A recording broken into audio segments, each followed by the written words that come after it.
Throughout the Second World War, the Soviet Union conducted research and experiments into a number of fields that could give them an advantage in their fight against the Allies. Some of this research resulted in various weapon systems that saw action on the front lines, from electrifying Tesla coils to impervious Iron Curtain devices. Despite this, the Allies, using their own advanced weaponry, were able to win the war. In the aftermath of the conflict, the Soviet Union wasn't dissolved, though it was largely disarmed, and the Allies gathered as much intel as they could regarding any secret weapons programs the Union had formerly been conducting. While the Allies may have thought that they uncovered all the information they could, there was one program that managed to conceal itself, and emerged later to help restore the Union to its former glory, under the leadership of Premier Alexander Romanov. Before the onslaught of the Second World War, when the Soviet Union was young, Joseph Stalin recruited a cadre of unique individuals. This cadre was trying to turn men's minds to their will as part of a secret psychic program. The psychic individuals who made up this program worked with Stalin up until his death at the end of the Second World War. The group successfully kept themselves hidden, and when the time was right, emerged to offer their support to the new Premier Romanov. Romanov accepted, forming the Psychic Corps. The leader of this Psychic Corps was a man known only as Yuri, who became Romanov's chief advisor. Ever since Yuri's appointment, relations between the Allies and the Premier deteriorated. Such a result could lead one to conclude that the advice Romanov was receiving from Yuri may not have been of his own free will. Regardless, Yuri and the Psychic Corps managed to shut down the Allies' covert intelligence network within the Soviet Union. Instead of sending intel to the Allies, these now mind-controlled agents had suddenly disappeared, or worse, were working directly with the Soviets against their will. By the time the Allies started to prepare for war, the Soviet Union had already begun sending the bulk of their military forces to invade the United States of America. The US President, Michael Dugin, attempted to destroy the oncoming Soviet invasion by launching what few nuclear weapons the country had. However, Yuri had already planned for this contingency, sabotaging these launches by mind-controlling personnel at the missile sites. With this threat out of the way, the Soviet Union was able to successfully land their forces upon American shores. While Yuri himself was the most powerful psychic, he had many other subordinates under his control, as well as creating his own devices that would enable him to spread his psychic will far and wide. Some of these psychic weapon systems would be used to support the Soviet Union during the initial Third World War against the Allies, while others would see action during the timeline of events that would become known as the Psychic Dominator disaster. Two psychic-oriented structures the Soviets made use of were the Psychic Sensor and Psychic Beacon. The Psychic Sensor acted as an advanced radar system. While the Soviet standard radar tower could detect enemy forces, it couldn't foresee which targets those forces were planning to attack. The Psychic Sensor enabled a Soviet commander to see the orders given to any enemy units planning to attack any friendly units or structures. This was due to the sensor being able to read the minds of the enemy forces, so long as they were within range of the tower. While the Psychic Sensor could read the minds of enemy units, it could not actually control and convert those units to the Soviet cause, which is where the more powerful Psychic Beacon comes into play. The Psychic Beacon seems to have been created by Yuri himself, with the goal of converting the minds of the American populace to the Soviets' will. The human brain is a Pandora's box of electrical charges we can only begin to understand. Most brains are but receivers. However, some are advanced, sending and receiving charges as they choose. This is my psychic beacon. With it, we can send any message we want. We will construct this device everywhere. In the end, the Americans will be ours.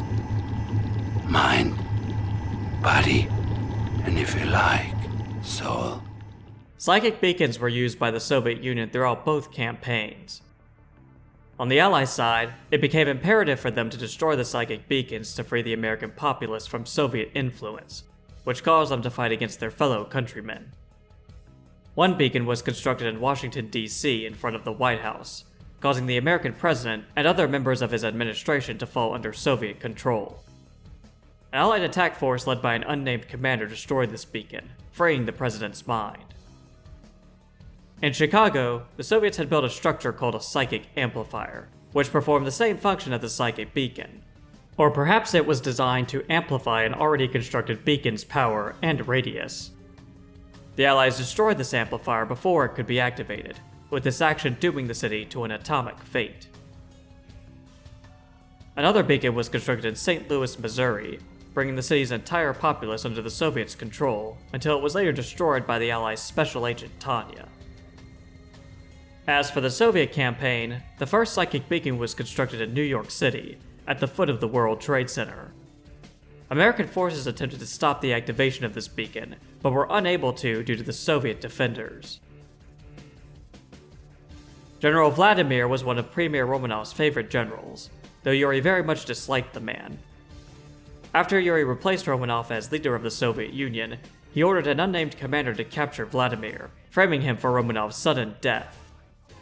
Yuri sensed that Vladimir was hiding out at the White House in Washington, D.C., and was using a psychic beacon to bolster his own loyalist forces with American ones. This beacon was destroyed by the unnamed Soviet commander, freeing the American troops, but also turning them against both the commander and Vladimir. In addition to these structures, Yuri provided support to the Soviet Union with his own psychically trained infantry units, the first of which were the Psi Corps troopers. Psychic ready. Psi Corps troopers looked much like Yuri himself, wearing similar clothes and having shaved heads, making room for the gear that acted as stimulators for their psychic powers. In addition, they had a tattoo on their forehead like Yuri himself. With this gear, the Psi Corps trooper could mind control just about any infantry unit or vehicle, and the unit would stay under their control until it was either destroyed or the Psi Corps trooper himself was killed.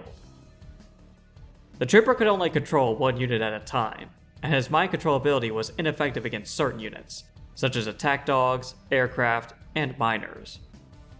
Psi Corps troopers were capable of producing a psi wave that I'll cover later on in the video. These troopers were deployed to handle special operations missions for the Soviet Union. The first of these notable operations during the war was the construction of the aforementioned psychic beacon in New York City. Psi Corps troopers were deployed by Yuri to assist the Soviet commander, both in reaching the spot to construct the beacon and defending it from counterattacking American forces. Yuri was able to track down the President of the United States, who took shelter at the Alamo in San Antonio, Texas. The Soviet standard forces were unable to break through the Alamo's defenses, and so Psi Corps troopers were flown in to accomplish the mission. The Psi Corps troopers successfully mind-controlled key American units in the area to disable the Alamo's defenses, enabling them to bring the president back under Soviet control. The Soviets had been conducting research into cloning, hoping to use this technology to bolster their infantry. The Psi Corps may have had a hand in the development of these cloning techniques, with Yuri offering up his own DNA, which enabled the Soviets to create clones of himself. These clones could then be utilized by Soviet commanders as commando units on the battlefield, though only one clone could be deployed at a time. The Yuri clones have the same capabilities as the Psi Corps troopers. Clones and Psi Corps troopers fought to defend Yuri in Moscow from the unnamed Soviet commander, after he discovered that Yuri was the one who eliminated Romanov. Though many clones had been deployed, it wasn't enough to stop the commander from destroying the Kremlin where Yuri had taken shelter. It should be noted that if an Allied spy managed to infiltrate one of the Soviet Union's battle labs, they could acquire genetic data from a Yuri clone, enabling an Allied commander to create Psi Commandos. Not only did the Psi Commandos have improved psychic capabilities, but the Allies armed them with C4 charges, thus enabling them to demolish enemy buildings.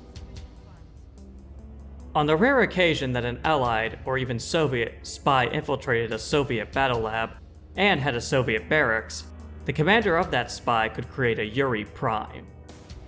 This Yuri Prime was the most powerful of the Yuri clones, able to project his mental will a great distance to control an enemy unit. Unlike the previous Yuri clones, the Prime was able to use his mind to levitate just above the ground when traveling or idling. Surprisingly though, he couldn't use this levitation ability to move across water. While the war raged between the Allies and Soviet Union, Yuri set in motion his own plans for world domination. Yuri and his cadre of loyalists within the Psi Corps created a devious device called a Psychic Dominator. The Psychic Dominator was a more powerful version of the Psychic Beacon. Whilst the beacon was only powerful enough to mind control entire cities, the Dominator could control whole nations. Building these in strategic locations all over the globe, Yuri would have the power to mind control the entire world. Yuri would construct and defend these Psychic Dominators with his own ever-increasing personal army. After capturing Premier Romanov, the Allies believed that the Third World War was now over. This belief would be shattered upon realizing that Yuri had completed construction of his Psychic Dominator network, which he now activated to bring the entire world under his will. The United States was temporarily spared this fate, thanks to an airstrike that prevented the Psychic Dominator on Alcatraz Island from activating. However, it was only a matter of time until the device would be brought back online. The Allies realized the only way to truly stop Yuri was to prevent him from ever finishing the construction of these Psychic Dominators to begin with. To that end, the Allies relied on Albert Einstein to create a time machine that would enable them to send their best military personnel back in time to stop Yuri. However, a group of Soviet resistance forces, tipped off by Premier Romanov, saw an opportunity to capture Einstein's time machine and use it to not only stop Yuri, but prevent the Allies from winning the Third World War. Regardless of which faction used the time machine to travel back to the past, they would find themselves directly in conflict against Yuri's own personal army, composed of a variety of old and new psychic forces. Yuri's psychic radar had all the capabilities of the psychic sensor formerly used by the Soviet army. It indicated the target of enemy attacks within its area of effect, and Yuri's engineers modified the device significantly, enabling it to operate as a standard radar tower. In addition, the radar could charge up an ability called Psychic Reveal. This ability allowed Yuri, or one of his commanders, to uncover a sizable radius of shroud, thus letting them see through the fog of war.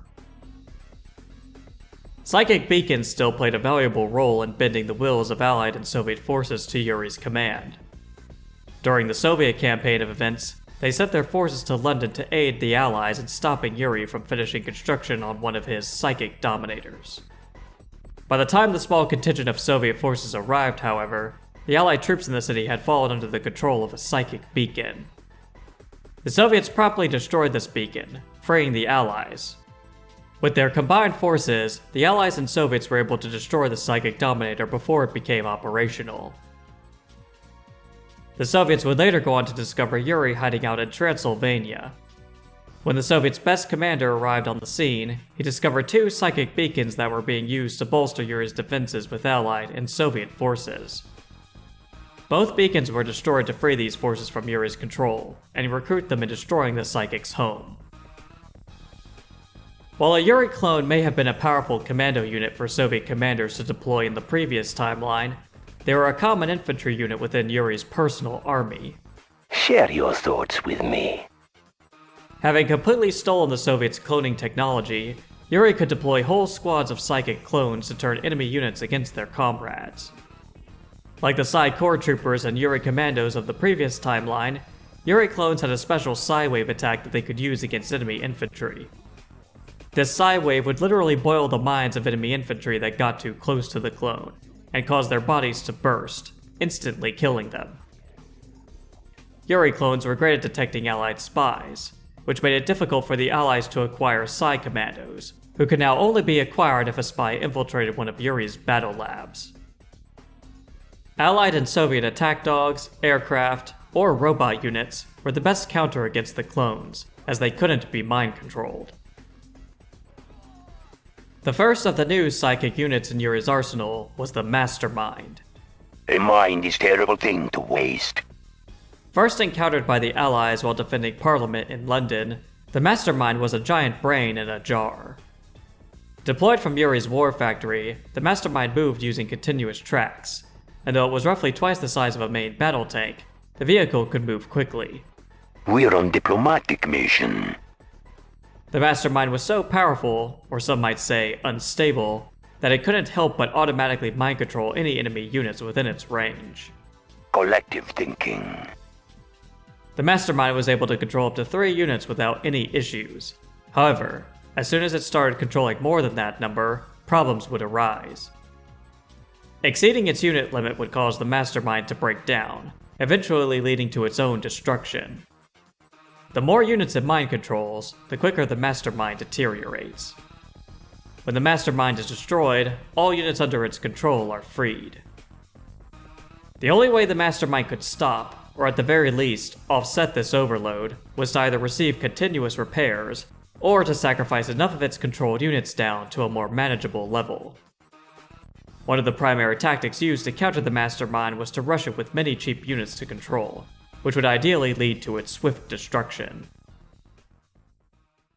While Yuri preferred to coordinate and command his forces from the safety of one of his hideouts, he would sometimes deem it necessary to place himself on the battlefield. To avoid confusion with any of his many clones, Yuri would designate himself as Yuri Prime. There's only one true Yuri. Like the original Yuri Prime from the previous timeline, the real one traveled around through levitation, though he did so by way of a massive flying chariot, which even allowed him to move across open water. In addition, this chariot enables Yuri to resist attacks by dogs and being crushed by vehicles. With his strong mental capabilities, Yuri Prime is able to automatically regenerate any damage sustained in combat. Yes, my exquisite mind. Indeed, Yuri's mind was so great that he could resist being mind controlled by insubordinate clones. Fool, you can't control me. Not only could Yuri Prime control most enemy units, he could even control entire structures. In the case of a defense structure, he could turn the building against its former owners. Oftentimes, it would be best for Yuri to just sell the mind-controlled structure, not only enabling him to mind control a new target, but also adding credits to his account. Structures like super weapons or economy support buildings were immune to his mind control. Yuri had an improved Psywave attack that instantly killed infantry in its area of effect, and even damaged units outside its immediate blast radius. It should be noted that while Yuri Prime was the only true Yuri, this was under the assumption that there wasn't a cloning vat present at the site he wished to emerge, for if so, a second Prime would be created upon his appearance. I did not foresee this. This calls into question whether Yuri Prime is really the one true Yuri, or if he's just a clone of a Prime that replaced the original Yuri, or a clone of another Brainwave Prime overload! Okay, moving on. Contributing to Yuri's base defenses was the Psychic Tower. The Psychic Tower would automatically mind control the first 3 units that came within range of it, turning them against their former friends. These units could either be sent into battle, or aid in the defense of Yuri's base. Alternatively, captured units could be sent to the grinder for recycling. The tower could control a maximum of 3 enemy units, so long as those units weren't robots, miners, or enemy commandos. Once the Psychic Tower reached this max limit, it was defenseless against assaults. Like the Yuri clones, Psychic Towers could catch allied spies attempting to infiltrate the base. Like most base defenses, the tower wouldn't function if it lacked sufficient power. When online, the top half of the tower rotated counterclockwise. When offline, it wouldn't rotate at all. Of course, the most powerful structure in Yuri's arsenal was the Psychic Dominator, the very thing that caused the Allies, or Soviets, to travel back in time to prevent Yuri from activating. Once constructed, the Psychic Dominator would amass an incredible amount of psychic energy. When ready to unleash this energy, the device would open up, with the upper mechanism floating into the air, but maintaining its connection to the base platform via a few chains. This made the device look as if a master's hand was controlling a puppet. When unleashed upon one of Yuri's enemies, the atmosphere turns red, and any structures within the blast radius of the Dominator's attack are either destroyed or severely damaged. As for units, they become one with Yuri, completely falling under his influence, turning them against their former friends. These mind-controlled units can either be used to fight on behalf of Yuri, sent to the grinder for recycling, or in the case of infantry, be put inside a bioreactor. It's important to note that this version of the Psychic Dominator was not as powerful as the original functioned more like an upgraded psychic beacon. This may have been due to Yuri needing to rush completion of the device when he found out that Allied or Soviet forces were directly trying to stop him. It could also be that the Psychic Dominators can only mind control large swaths of the planet when interconnected into an already established network, rather than acting alone as a superweapon. The first encounter both the Allies or Soviet time travelers made with the Psychic Dominators was in San Francisco. Yuri's forces were constructing the Dominator on Alcatraz Island, but it was destroyed by either Special Agent Tanya for the Allies or Boris for the Soviets. The only other time the Soviets encountered the Psychic Dominator during their campaign was in London, which they were able to destroy with the help of the Allied garrison in the city, after they had been freed from a psychic beacon. During the Allies' campaign of events, Yuri kidnapped Albert Einstein in an attempt to force the scientist to help him complete the Psychic Dominator network. The Allies tracked Einstein to Egypt, where he was being held inside one of the Great Pyramids. Tanya was sent in to rescue Einstein, since her mind was strong enough to resist Yuri's psychic towers and clones defending the pyramid. After being rescued, Einstein told the Allied commander that he had sabotaged the Psychic Dominator located just outside the pyramid, and that the commander could use the device once before it self-destructed. The commander did use the device against Yuri, mind-controlling a group of his own forces to destroy Yuri's Egyptian stronghold from within. After making a peace deal with the Soviet Union, the Allies were able to track down Yuri, hiding out in Antarctica. This is where the last of Yuri's Psychic Dominators was located, and with its destruction, Yuri's dreams of world domination would finally come to an end.